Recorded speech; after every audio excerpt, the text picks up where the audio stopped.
Hello viewers, welcome to Telugu stars. టాలీవుడ్లో గత కొంతకాలంగా లక్ష్మీ ఎన్టీఆర్ సినిమా గురించి జనాలు ఎక్కువగా మాట్లాడుకుంటున్న సంగతి తెలిసిందే. అయితే ఫైనల్గా ఎన్నో వివాదాల అనంతరం వర్మ సినిమాను విడుదల చేయడానికి సిద్ధమయ్యాడు.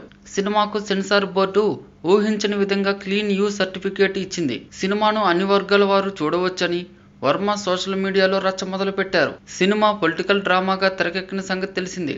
ఎలక్షన్ కమిషన్ నిర్మాతను విచారణ చేసిన అనంతరం సినిమా అన్ని సమస్యలను దాటి థియేటర్స్కి రాబోతున్నట్లు అర్థమైంది. ఇక వర్మ ఎప్పటిలాగానే తన ప్రమోషన్స్ డోసును మరింతగా పెంచేశాడు.